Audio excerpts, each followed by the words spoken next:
I'm Tato Cat and welcome to my channel. Today we are playing the letter. Previously, we showed up on Hannah's doorstep to show her pictures and that were all creepy and stuff. And we met Luke, and Luke was like, "Grr, who are you?" And Hannah popped out even though he said she wasn't there. And we decided to tag along with her to furniture shop. And along the way we found out Hannah was pregnant, which of course we knew from playing her route.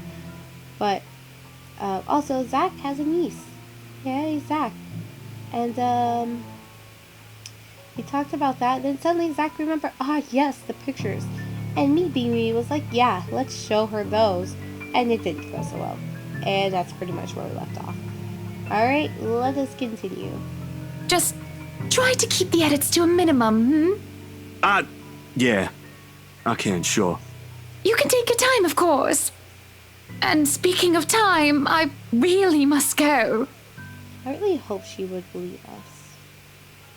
She leaves without so much as a wave. I don't have to take a guess to know I've dismayed her, or in her own words, weirded her out. Beside me, Miss McCullough shakes her head. What are the odds I've also ruined my chances with the job she offered earlier? Very high, I'd say. It's a foolish idea in the first place. Mrs. McCall departs shortly after Miss Wright has taken her leave, muttering something about getting a quick lunch before fetching Ruthil from Chris. As per usual, it tells me new things happen in the relationship whenever I load a game.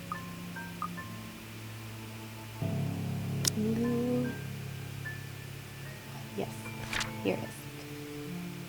At Luxembourg City, Zachary and Hannah met with Marianne McCullough. While Marianne was busy, Hannah disclosed her pregnancy to her and her frustrations to Zach. At the end of her talk, Zachary showed her the photos, which earned the disapproval of both women. Yes, I get it, game. I failed.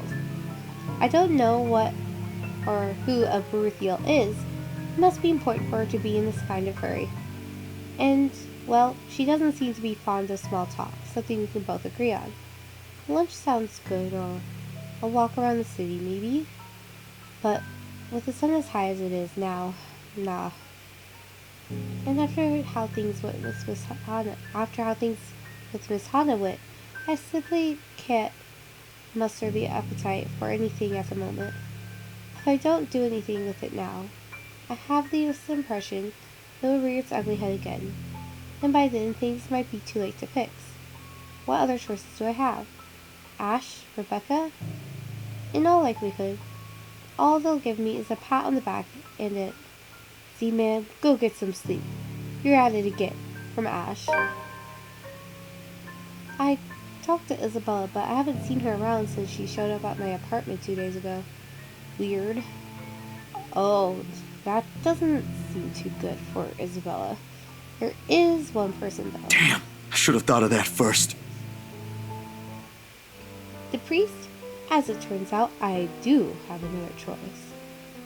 Isn't this the church from the, load screen? It is very pretty. So much prettier when it's not creepified. Just saying, game.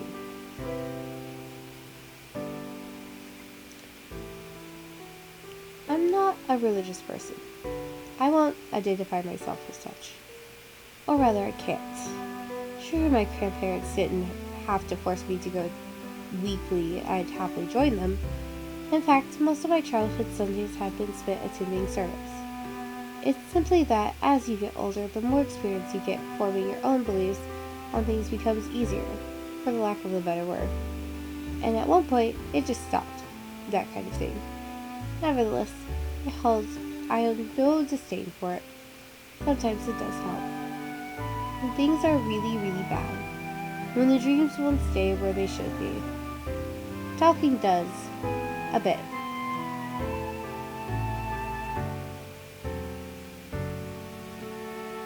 It's also a good thing Father Norman's, well, not completely the pious man you typically expect. My unlikely friendship only probably happened because he's the kind of guy who's cool with the young ones, as he aptly puts. And he is surprisingly. It makes him easy to approach. Maybe he has something to say about the photos as well. It won't hurt since I've already gone ahead and went to Ansem at daybreak on my bike. At the very least, I know I won't get shouted at by whoever answers the door. Unless someone does that inside a church. I highly doubt it. You never know. Despite its age, the Luxembourg church is a thing of wonder in itself, with its high vaulted ceilings and intricate stained glass windows. One of the many gifts the Ermengarde family donated to the community in its early days. Or so I heard from Rebecca. She mentioned this once, although most of it flew over my head then. At this time of the day, the church is mostly empty, save for a few visitors and ushers shuffling about, some muttering their prayers under their breath. The scene of burning candles and incense permeated the air, giving the place a general feeling of reverence. Pretty welcoming all in all. Even so, I keep the noise my treads make to a minimum. Disturbing the quiet feels like a sin alone. An usher points me to a pew in front of the altar when asked for Father Norman prays. He mentioned something about a good priest not being in good health. The good priest not being in good health. Ever since he was asked by a couple to bless their new home before moving in. Weird. This is the first time in days he's left his room. No surprise there. With the weird heat lately, even Rebecca caught something. Nervous little chap. The kid. Nevertheless, he leads me close to the foot of the dais, with a reminder not to stay too long before walking off. Seconds later, Father shifts and stands. He doesn't seem to have noticed me, and I have to give him a little tap on the shoulder. And he looks though. To say he's surprised is an understatement. Stay away. Oh, wow. Great, now she's following us. Also, her hair is weirdly shiny here. His voice comes out a whisper, almost inaudible in the hush, a quiet restraint and deference to where we both were standing. But the tremor is there. He focused on me with wide bulging eyes, copious amounts of sweat appearing on his forehead, despite the relative coolness of the place. Father Norman? Keep your distance. Hey, it's me, Zach, remember? Stay away. Don't come near me. It must be the fever talking, or whatever he caught. It has to be. I don't recall ever doing anything for him to drive me away like this. In all the years I've known him, he's been nothing but polite, nothing but accepting of people regardless of beliefs or status in life. Or words akin to a threat to come out of him is simply beyond unimaginable. Go back to where you came from. Leave. Father, what did I do? Not you, the ghost girl behind you. Leave now. I extend a hand to his shoulder, meant to be reassuring, but he recoils, his ankle catching on the edge of the dais as he backs away. His shout when I attempt to reach out again echoes through the entire hall, catching the attention of the few people inside. Well, that doesn't make us look very good. I try to keep a level tone, but with these strangers' eyes trained on us, panic starts to weave its way into me. Stay away, demon. Go back to the hell you came from. Father, it's okay. I only came here for some pictures I thought looked odd. I figured you might know something. From my pocket, I fish out the photos and try to hand it to him. Instead, he strikes my wrist away, almost like an accusation, and sends the photographs fluttering uselessly to the floor. Helpless, I can only watch as he curls into himself on the ground, a sad blubbering mess whimpering to himself. He tips his head forward and begins rocking his hands propped over his ears. That accursed spirit, so full of anger and pain. All those horrible things I've seen. I can't sleep. I can't eat everywhere I look.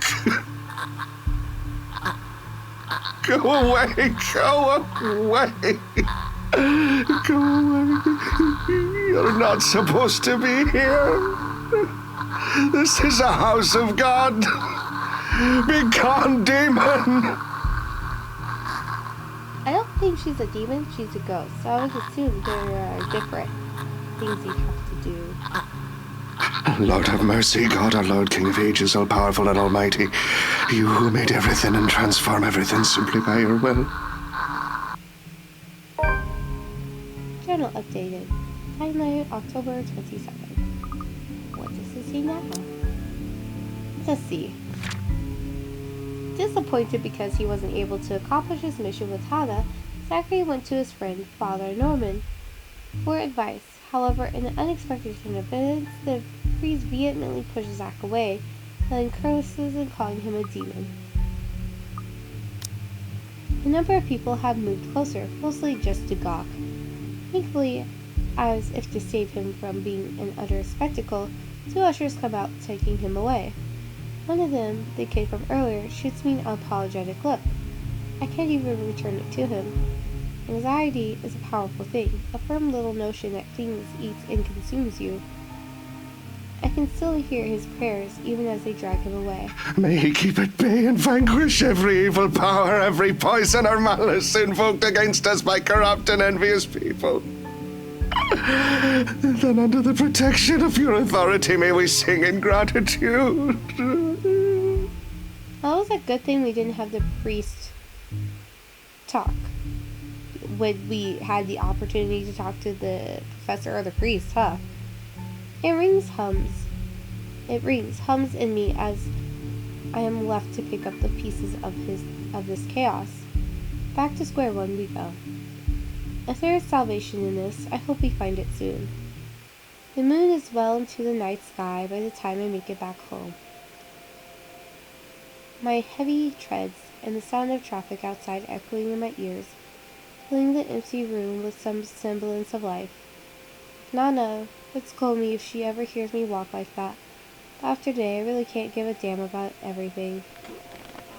The mattress creaks under my weight as I unceremoniously flop down on it, and I find myself looking at the paper under my grip. As promised, Miss Wright had my bike delivered back to my apartment. Raise your glass. Give cheers to the good times. You are cordially invited to the Wright's housewarming party October 23rd, 2016, Friday, 3 o'clock in the afternoon onwards. Ermengarde Mansion, some things. Be there. Heart, Hannah. Found it parked in the rack downstairs with an invitation and a note tacked to it. In fact, be there, it said. If only it were that easy, but it'll give me a chance to talk to her about that thing in their house. With a sigh, I let my hand fall to the side of the bed along with the invitation. I'll think about it tomorrow, when my head ain't muddled with the thoughts of a headless woman and the haunting smiles of a ghost. Relatedly, it occurs to me I haven't eaten anything since I left this morning, and an empty gnawing ache makes itself known. I can't bring myself to stand up. Today was a complete waste of time, and frankly, a disappointment. I don't like this. The lack of certainty, the disquiet, the lack of stable ground to stand on, the part where I do not know what will come tomorrow. Ever since that damn letter, everything has been thrown out of the loop. I wish everything stayed the same. Routine would have been easier to make sense of than this. Closing my eyes, I let the noise from the streets below lull me to sleep. At the very least, that's the one thing that hasn't changed. October 29th, Saturday. The melody carries into the hall before I cross the threshold. Solemn but gentle and soothing, a reminder of what home is. PAs, that's pause. Pause, firm but meaningful gaze, mouths, whistles, smiles, warm rays filtering through the eaves at sunset, the distinct smell of wet earth and leaves after a long day's rain in our room. The room Ma and Pa's pride and joy, a place where once promised several springs ago. Yet it won't stop. No, wait! Come back! I'll be good this time. Please don't leave. Please stay. The floorboards are cold under my feet, more than it usually is. The walls more forbidding than what I'm used to. Farther and farther the room goes. Ma's singing ceases, and Pa, I can't hear Pa. Now by the ruckus, clanging in the deafening roar of gunshots, nor the screams replacing the comforting soft melodies. There's only the blinding fear. But when the light breaks, her skin has already taken a sickly pale color, rotten in most parts, blood dripping from every open gash and lesion on her body. Bony hands gripping Hana's neck like a noose, staining the skin underneath with vibrant shades of scarlet. Nothing but malice fills the gleam in her eyes. A scream ripples through the air. The whole body feels the distance. Oh no, is this going to be a quick time event? I'm not prepared. Every limb heavy with lead, all unable to move at will. Not even so, I can wipe the beads of sweat forming from my temple. The rasping of my breath easily fills the room in the wee hours, while I force it back into a steady rhythm. There is a tightness in my chest I can't shake off, my heart pounding against it as if it's about to burst out. Something cold has settled in my legs. Okay, I'm trying to read this and like prepare myself to like need to click on something.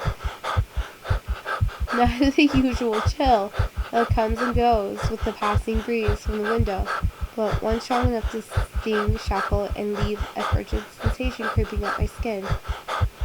With every struggle, I make the pressure winds firmly around my legs. Okay, it's coming to right, tighter, and tighter, and tighter, all until it becomes too much. My heart stops.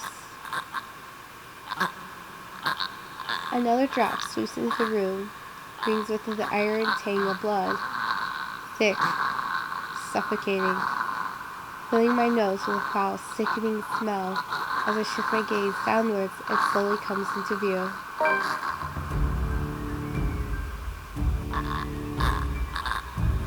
Hello, lightly veiled.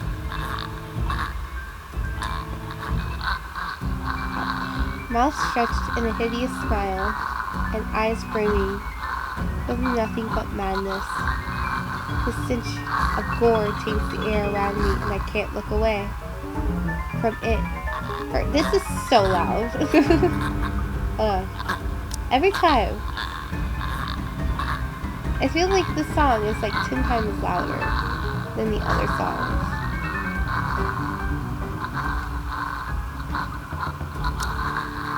Successfully applied. Thank you, game. Alright, where were we? Yes.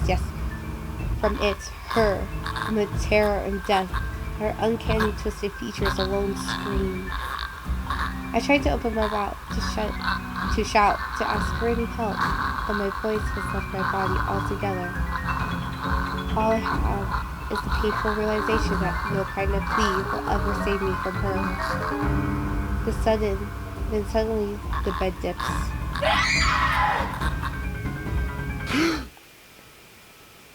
Oh, really? There was no quick time event there?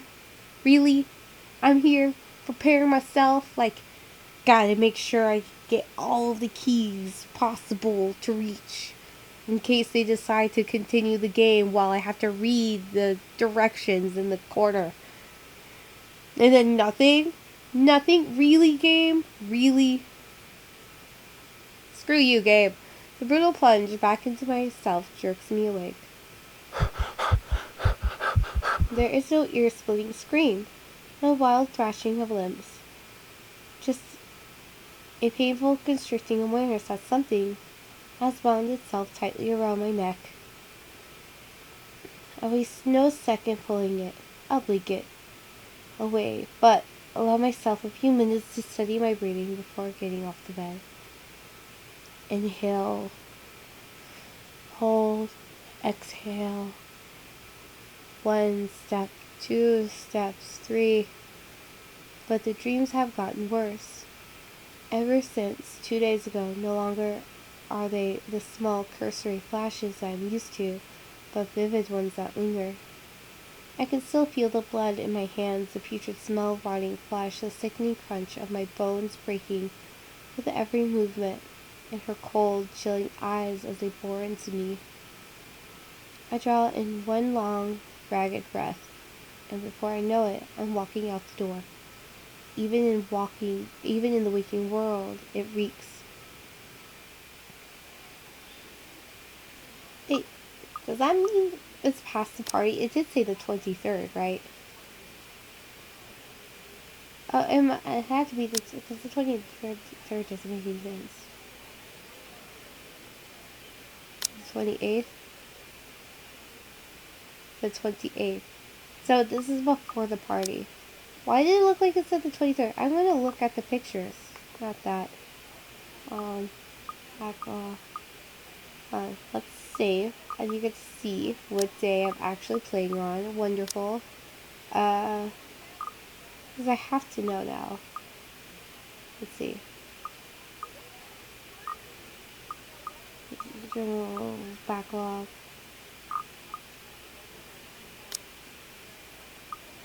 We're going to the main menu for a second, ladies and gentlemen. Gallery. Chapter 3. Items wise.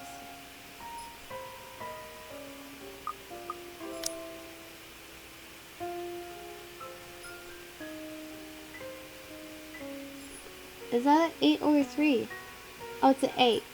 Okay, that makes more sense. Much more sense. It was really bothering me. Normally I'd edit that out, but you could just get to see my neurosis being all crazy. Alright, we can continue now. Oh, happy Halloween time, everybody. In case you didn't notice, I am playing it in October. Yep. See? Every time. Nothing new actually happens, but it tells me something new happened.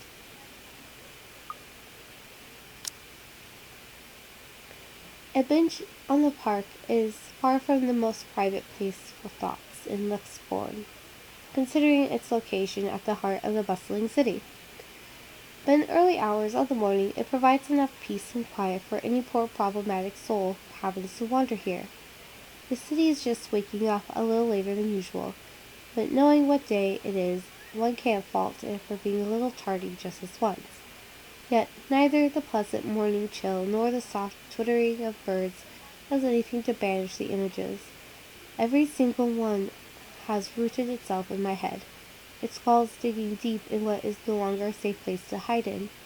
London Bridge is falling down, falling down, falling down. And then, of course, the creepy London child Bridge has is to falling sing. down, my fair lady. It used to be Take easy a finding key some and lock pretense him up, and peace. lock Okay, him kid. up, lock him up.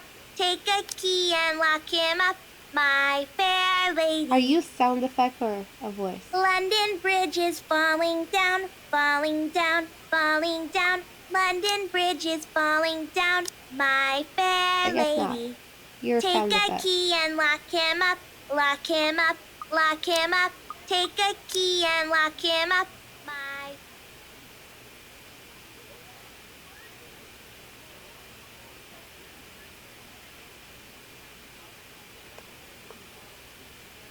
I didn't mean to turn you all the way down. Okay, it quieted. Alright. I can read. Take a key and lock him up, my fair lady. London Bridge is falling down, falling down, falling down. London Bridge is falling down, my fair lady. Take a key Okay, and that's a bit lock better. him up, lock him up, lock Or was him I? up. It used to Take be a easy key and lock finding him up, some pretense of my peace under the fair guise of lady. sheer optimism, following the regular London routine. Bridge is falling Now, down, I'm falling distracted down, by a child falling singing. down. Now I London don't Bridge know is falling what to down, make of it. my fair Sometimes lady. it's easier Take to a run key and lock easier him up, to hide lock him up, when everything's lock falling him up. apart. Take That a way, key you and don't have lock to be the him up, first to my witness it when it fair does. lady. It worked when things went bad. London Bridge is falling With the movie, down, after all. falling down, It also falling worked when down. Ma and Pa London was Bridge taken is from us. falling down, my Well, the lady. sentiment's a little hypocritical Take a key when you and think lock about him my up, little talk lock with him Miss up, Wright the other lock day. him up. Take But a that's just key how it and is. lock him up, Maybe it really my is better if I fair just... lady. Hey, mister! Hello, mister. As an achievement. You look like you're Ash's little sister. A tiny voice gives me a pause. When I look up, a little girl, maybe about 6 or 7, is peering at me. Two wide eyes overflowing with what can only be the natural curiosity one typically sees in children. I vaguely note that St. Goretti uniform she's wearing before returning her greeting. Hey, kid. Kylie. Oh, Kylie, this is Kylie, the goddaughter. Kylie? That's my name. Mama said it's rude not to call people by their names. Well, did Mama also tell you not to talk to strangers? She then plops down on the empty space beside me. Her little legs, still too short to touch the ground, swings in tune with the song she hums under her breath. I don't mind kids. Nana would often invite the ones in our old neighborhood to give them treats.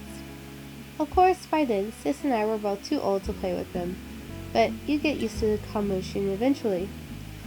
It's not completely as unpleasant as most of people would imply. Harley seems to be a well-behaved kid anyway. Oh, sorry. Nice to meet you, Kylie. Is Mama here? No, but my big brother's with me. He's taking pictures with his camera over there. She points to the far end of the park, the one closest to the street where a kid is taking shots of something above him. It doesn't look to be birds because all there is on that side of the park are buildings. I don't see what's so interesting with the tip of a building, though. I'd take pictures of dogs if I were him. They're cuter. Do you have a camera too, mister? Yeah, I'm actually a photographer. Mama said I'm too young to get a camera. Well, you are a bit small. I'm sure your mama will eventually give you one. But won't you be late for school like this? Big brother will get us there on time. Rowan promised Papa. Who's Rowan? We aren't going to be late. It's sports day. So it's not good if you keep looking like that today. What? If it ends up raining and we lose, it's your fault. What? How's it my fault, kid? All right, I'll try not to upset the clouds today, kid. Is it because you're sick, mister? What? Before I know it, a smile has spread over my face. They say kids ask the toughest questions sometimes, and they sure do, with how sincere Kylie looks. Lying feels like doing her a huge disservice. No, not sick. Just having a very, very bad day. Why is that?